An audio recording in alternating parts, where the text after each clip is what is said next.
Nelson sure can play that guitar. That ought to do it. Give this old girl a git commit.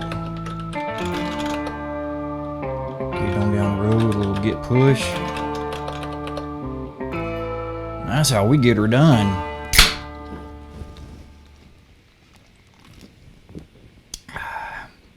Y'all wanna go get some brisket? Tex-Mex? Another beer? Nothing. All right.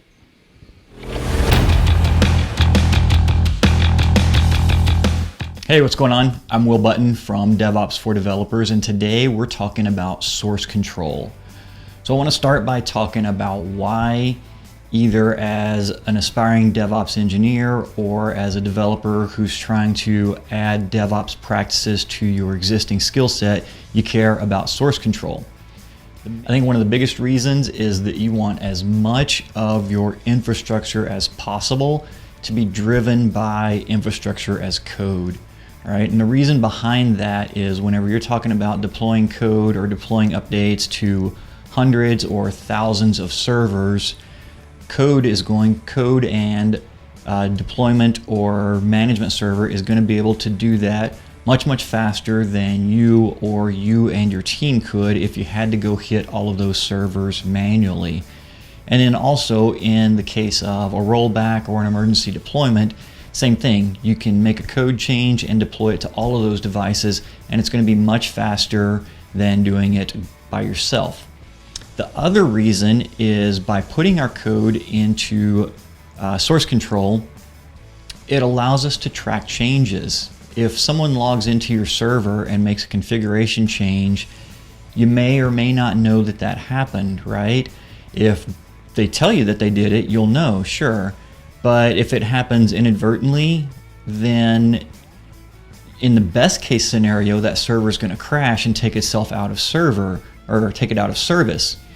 In a worst case scenario, it's going to be behaving differently than what it should, which could lead to it causing all kinds of other changes, either with data integrity or a bad user experience for a certain percentage of your users or different things like that. And it takes a long time to track down and figure out that it was because of a configuration change that no one knew about. So by keeping our changes to our infrastructure in source code, we can use our source code workflow to see the changes, to get more eyes on them, to have everyone agree and sign off that that's the right change and that's the right way to implement that change, and then deploy that out. So we're going to be talking about two different sides of source code or source control today. First is the source control server, which you're probably familiar with GitHub or GitLab or possibly Bitbucket. Those are kind of the major players in that area. And then we're going to talk about the client that you're going to use on a day-to-day basis. Now, the source code server, whichever one you happen to be using, is kind of responsible for being the de facto owner of your source code. And so whenever you bring changes into that, it's going to merge those into what's called a master branch, and that's always the latest changes. And just kind of like as a general practice, the way I like to approach that is that I consider master to be like a protected branch. I want to know that I can deploy master to my servers at any point, at any time, and I know that what's in there is solid, tested, reviewed code. And we'll get into how to implement that workflow practice here in just a few minutes. The other part, the client, is the part that you're going to use on a day-to-day basis for creating branches, making changes to your code, and then committing those changes to the branch and pushing that branch up to the server. So let's just take a look at some actual source code repositories, and I think you'll get a better idea of what I'm talking about. This is one of my repositories that I have, and you can see right up front here the folders and files that I have in it. It tells you when it was last committed to and what that commit message was. And now the part that I really want to highlight here is the concept or the workflow practices of using pull requests. Because as you'll see when we get into the client, I could just make changes and push them right up to the master branch, which is this branch right here. But I don't really want to do that. What I want to do is create my own branch, make my changes, then push those changes up to the server. And that's going to allow me to create what's called a pull request. And so if I go to the pull request tab here, I've got one already open. There's a title that says what it's going to do. And when we go into it, there's a little bit of a description here explaining what the commit is for. You can see the actual git commits itself. And this is the most important part, is the feedback or the files changed section.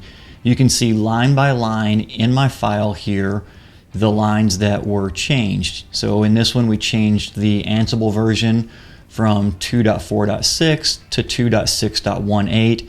And so now remember, this is in a branch, so this is not out in my master branch yet. And it allows me to see what changes are going to happen to my master branch if this request is merged. So ideally the way that you'll do this is you'll make the changes in your own branch, create a pull request from that, and then have someone else on your team review those changes. And they'll take a look at it. If they agree with the code, then they can go ahead and merge it. If they think it should be done differently, or if they have questions about it, they can leave comments here. You know, we've got this conversation tab here, so they can make comments there.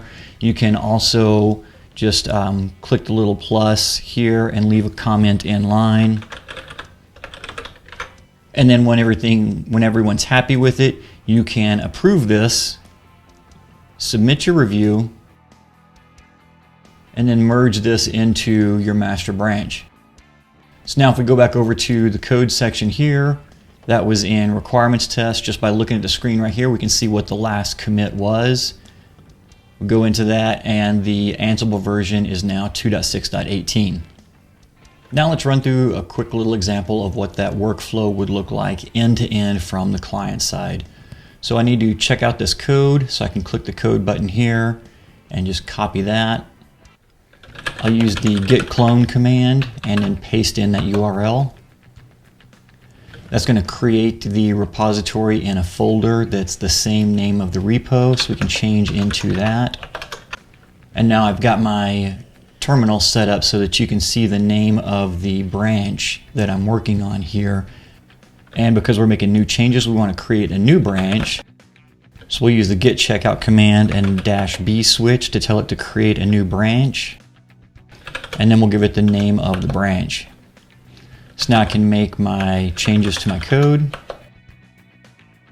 So we'll make those changes to make a new QA environment, quit the editor. So we can use the git status command to see that the groups file has been modified in our local directory. So we want to commit that to our branch. And now we'll push that up to our code repository server. So now when we switch back over to GitHub, you can see right here that group changes has been pushed. We can hit compare and pull request. This is the process of us creating a pull request.